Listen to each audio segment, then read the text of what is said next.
বন্ধুরা দেখো আমরা কোথায় যাচ্ছি। দারুণ সুন্দর একটা জায়গা, দেখো কোথায় শুধু জঙ্গল আর জঙ্গল। দেখো আর এই দেখো, আর মাঝখানে রাস্তায়। তাহলে দেখো ভিডিওটা, ঠিক আছে? পরে বলবো যে আমরা কোথায় যাচ্ছি, ঠিক আছে? তোমরা শুধু দেখো, জঙ্গল আর জঙ্গল, ব্যাপক লাগে। দেখো বন্ধুরা আমরা চলেই চলেছি, জঙ্গল আর শেষ হচ্ছে না। দেখো যত গভীরে যাচ্ছি তত জঙ্গল। দেখো আর কি আবহাওয়া, কি ঠান্ডা, এত গরমে। আজকে নবমীর দিন, তো প্রচন্ড রোদ আছে, প্রচন্ড গরম, এত জায়গাটা ঠান্ডা লাগছে কি বলবো।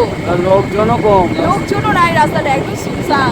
আমার তো ভীষণ ওয়াও, কি দারুণ রাস্তাটা। দেখো যত যাচ্ছি আমার তো ভীষণ ভালো লাগছে। পুরো জঙ্গল আর দুধারে দেখো জঙ্গল আর রাস্তাটাও কিন্তু ঝকঝক করছে একদম।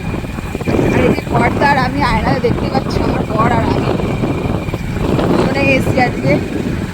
জানি না আমার পড়া যে কোথায় নিয়ে যাচ্ছে, তো চলো এই দেখা যাক কি আছে, কোথায় নিয়ে যাচ্ছে। আজকে নবমীর দিন, সকাল সকাল বেরিয়ে গেছি আমরা। চলো দেখা যাক।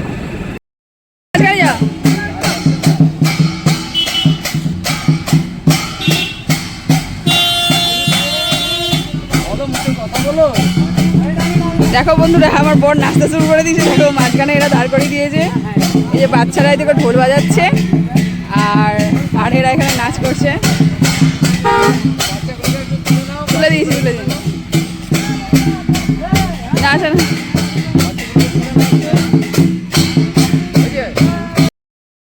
অবশেষে বন্ধুরা আমরা পৌঁছে গেছি। দেখো আর যেটা তোমাদের সাথে বলছিলাম এতক্ষণ যে আমরা কোথায় যাচ্ছি, দেখো অবশেষে আমরা পৌঁছে গেছি।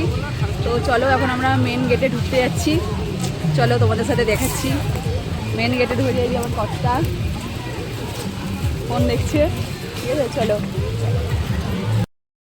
চলো এই দেখো এদিকে প্রচুর আশেপাশে কত মেলা বসেছে। তো ওই দিকটা তো অনেক মেলা বসেছে, তো এইদিকেও দোকান অনেক প্রচুর আছে দোকান।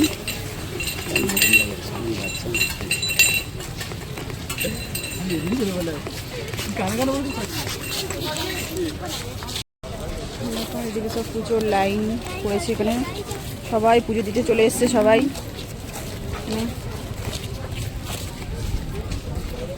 কত লাইনটা একবার দেখো পুজো।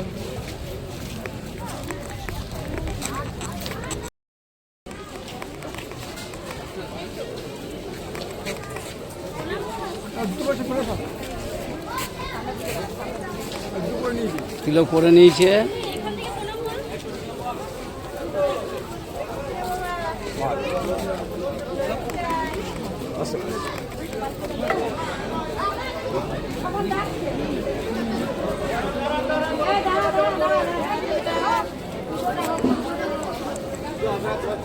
পয়সা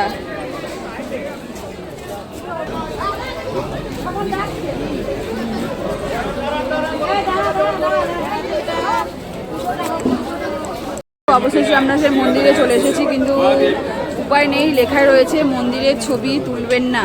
তো মন্দিরের ছবি তোলা বারণ, ঠাকুরের ছবি তুলতে পারবো না।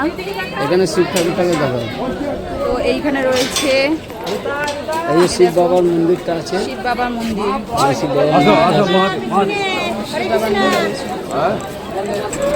এই মন্দিরে দেখো এইখানে এই গাছে সবাই ঢিল বেঁধে রাখে যে মানুষ মনস্কামনা পূর্ণের জন্য কথিত আছে যে এইখানে ঢিল বেঁধে রাখলে মানুষের মনস্কামনা পূর্ণ হয়ে যাবে। তো বেলপাতা দেখো কত বড় গাছটা, একবার দেখো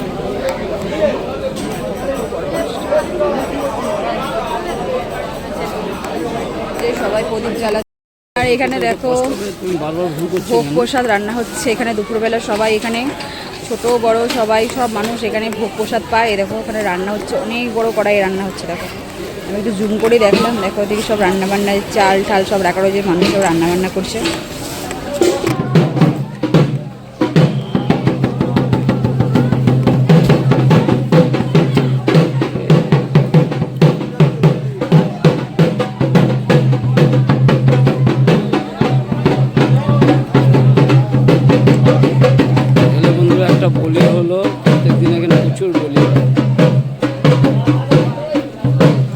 বলি হয় কপাল খারাপ বন্ধুরা, আমরা মানে মায়ের দর্শন অনেক কষ্ট করে পেয়েছি, অনেক লাইন দেওয়ার পরে একটু দর্শন করতে পেলাম, কিন্তু ছবি তুলতে, মায়ের ছবি তোলা তো যাবে না, তাই ছবিটা তুলতে পারলাম না। তো পরে আবার যদি কোনো দিন আসি অবশ্যই তোমাদের সাথে এই মায়ের রূপ আমি দর্শন করাবো, ঠিক আছে? কি বলবো, কপাল খারাপ। আর সবাই দেখো কত মানুষ এখানে ভোগ খেতে বসে আছে, এই 12টা থেকে এখানে ভোগ শুরু হয়ে যায়, তারপর সবাই কত মানুষ দেখো এখানে ভোগ খেতে বসে গেছে।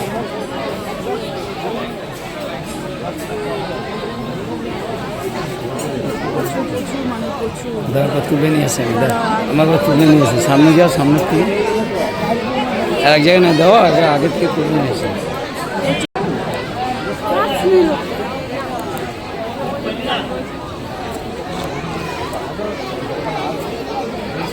কত লোক চারদিকে।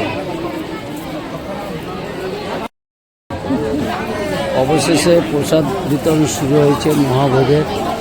দেখো বন্ধুরা কত লোক, তোমাদের একটু জুম করে দেখাচ্ছি, চারিদিকে খালি লোকটা দেখে নাও, সব প্রসাদ খাওয়ার জন্যে। দেখো কত মায়ের ভোগের প্রসাদ দিচ্ছে একটু একটু করে। তাহলে বন্ধুরা দেখতে পাচ্ছ অবশেষে সবার পাতে প্রসাদ করলো, তো হাজার হাজার লোক খাচ্ছে, কত ভলেন্টিয়ার কাজ করছে, এদেরও তো কষ্ট কীভাবে, আমি তো অবাক হয়ে গেলাম এত লোকে কীভাবে পরিবেশন করছে এরা। দেখো মানে একটা করে লাইন শেষ করছে, একটা করে প্রসাদ দিচ্ছে।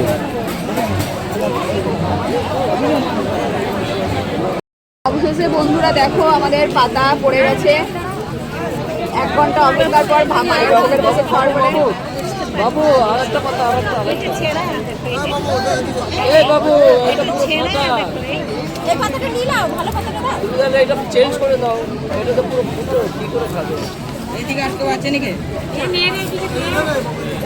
কি অবস্থা দেখো বন্ধুরা, অবশেষে ভোগের প্রসাদ পেয়েছি। যাও খাও খাওয়া।